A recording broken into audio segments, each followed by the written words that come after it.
May tanong ako sa inyo. Sino po kaya ang pinakamatalinong tao sa buong mundo? Wala po si Rico de los Santos. Medyo, yun po ang candidate ko sana. Nagkasakit. Okay? Sino po kaya? Not really a person in particular. Anong uri ng tao yung pinakamatalino sa buong mundo? Solomon? Not one name. Anong quality ng tao yung sabihin natin, ito, matalino to because he has this quality? Di ba sa atin, yung alam niya lahat, di ba? Yung may sagot siya kaagad, di ba? Kahit sa Showtime, di ba, si Kim Atienza, ang pamaypay. Alam niyo ba ang pamaypay?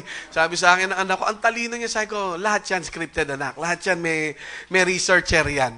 Okay? Thank you sa PAs yan. Hindi yan sila lang. Pwedeng matalino ng konti, pero, di ba? Sino yan? Ernie Baron, ang tali-talino, pero hindi niya nahulaan kailan siya mamamatay. Okay? So, sino ba ang pinakamatalinong tao sa buong mundo? Alam niyo po, ito po ang realization ko. Ito yung taong alam na wala talaga silang alam. Kasi all the more that they know things. Okay? Mas lalong nauunawaan nila yung mga bagay-bagay. Okay, meron akong libreng book sa isang tao na pwedeng magmemorya sa akin nung unang Latin term na binigay ko sa inyo. Kasi bibigyan ko yun ng pangalawang Latin term. Mga indictus, ictus. Ano yung unang Latin term na sinare ko sa inyo a month ago? Justicia peret mundus. Hindi lang. Para ka manghula, piriat. Ano? Ba't bigla naghalo-halo? Naku, sayang. Sana may libro kayo. Fiat justitia et pereat mundus. Okay? Anong ibig sabihin yan? Do the right thing, come what may. Isulat nyo kasi, fiat justitia et pereat et mundus. Parang ba nagagalit ka na, meron sa inyong nag-cut ng, habang nagdadrive ka, sabi mo, fiat justitia et pereat mundus. Parang parang, di ba? Halimbawa, minumura ka ng isang motorist, sabi mo, pero yung pereat mundus. Okay. Bibigyan ko kayo ng isa pang Latin term. Hoc tantum sio meni hile sire. Hindi yan, hoc tantum sio meni hil sire. Hoc tantum sio meni hil sire. Okay? Now, anong ibig sabihin nito? All that I know is that I know nothing. All that I know is that I know nothing. Ang sabi ng isang tao, ang alam ko lang, wala akong alam. Now, pwede sabihin natin, ano ba yung pastor? Tinuturuan mo kami tumayo ng pananampalataya, tapos ngayon, ang sinasabi mo, wala akong alam. Because in the spiritual realm, you can only be empowered by God when you say, Panginoon, wala akong alam. Gawin mo kung anong dapat mong gawin sa akin. Palagay nyo ba si Kristo hindi niya alam yung mangyayari sa kanyang buhay? Palagay nyo walang alam si Kristo when He said, not my will but thy will be done. Kaya nga ang hirap sabing, thy will be done eh. Kasi alam niya.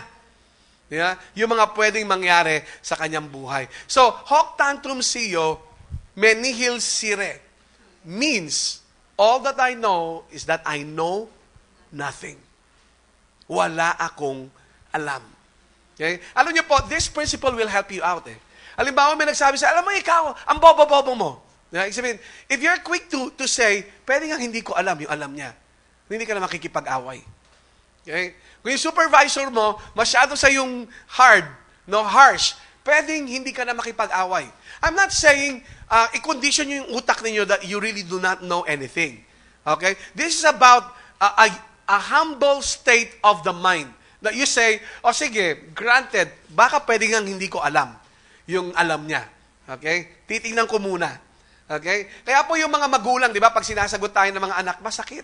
Bakit? Feeling natin, alam nating lahat. Pero baka naman talaga, hindi. Okay? Baka naman merong silang alam na hindi natin alam. Okay? O baka naman may kailangan tayong matutunan mula sa kanila. I do not know. Okay? So, dito po natin makita na yung una po is to abase ourselves. Hindi po ibig sabihin gawin mong doormat sarili mo. Hindi po yung ibig sabihin Ang sinasabi ko po, in order for you to learn more from God, di ba? Declare your nothingness before God. Before God. Okay? Huwag naman sa ibang tao, alam mo ako, wala akong alam. No, wag ganon. Hindi po yun, wag pong false humility. Kinakailangan po magkaroon ka talaga ng principle sa puso mo, ng realization that apart from God, I know nothing. Okay? So, ano po yung incarnating Christ? How can you incarnate somebody whom you barely know? You cannot. Okay? Sino po dito may nanay at may tatay? Alam niyo bang you are an incarnation of your father or mother? Sino po dito mga tatay at nanay? Taas ang kamay. Bakit tayo galit na galit kapag may nakikita tayong mali sa ating anak? Ayoko itong sabihin kasi ginagamit sa akin ng mga anak ko to eh. Okay? Bakit tayo galit na galit?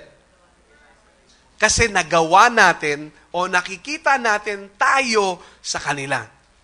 Okay? Kumbaga nagmumura ang kanilang presensya. No? Kumbaga pinapakita niya sa'yo, ikaw yan kaya galit na galit.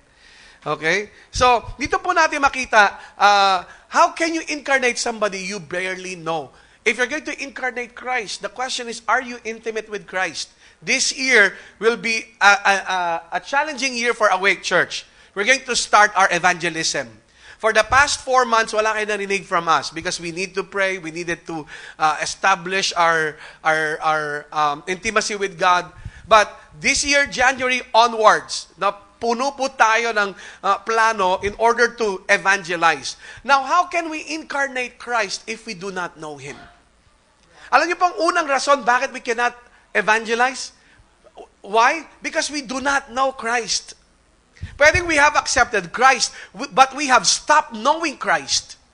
Okay? Kumbaga, hanggang theories lang, hanggang pamphlet lang, pero hindi talaga natin siya kilala. The main point of incarnation is reality through intimacy. When you're intimate with somebody, effortless. Si Pastor John Sibanico, yung chairman ng APOY, yung Association ng Pastors dito sa San Juan. Alam niyo ba, pag nagsasalita siya, nakikita ko si Eddie Villanueva. Effortless. Okay? Hindi niya pinipilit, pero kasi babad palagi siyang kausap ni Eddie Villanueva. So, ganun yung nagiging yung kanyang ways, di ba? Yung mga anak natin, di ba? Kapag ang nakikita natin tayo, ang ibig sabihin we're close to them or at least we're spending much time with them. Pero kapag ang tunog na nila, tunog na ng ibang tao, kabahan na tayo. Because they are incarnating other people. You see, as children of God, we need to incarnate Christ.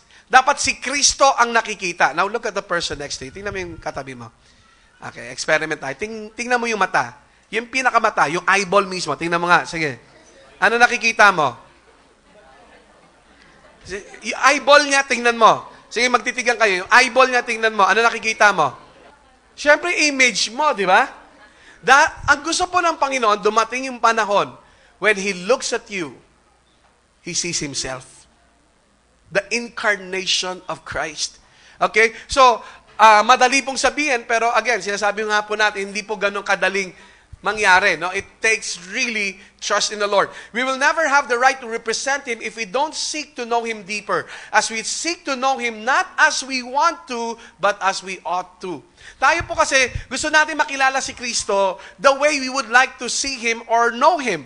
Pero, kailangan makilala po natin siya the way God wants us to know Him.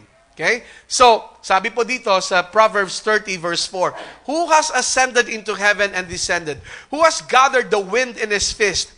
Who has wrapped the waters in his garment? Who has established all the ends of the earth? What is his name or his son's name? Surely you know. Now, kung dito po, ito po yung panuntunan kung bakit sinabi nila that Proverbs 30 is a messianic chapter. Ang ibig sabihin, a chapter talking about the Messiah. Okay? So, the word I am that I am, that is His name. Okay? Anong sabi ni Moses? Kapag tinanong nila ako kung sino ka, anong pangalan mo? Anong sabi niya? I am that I am.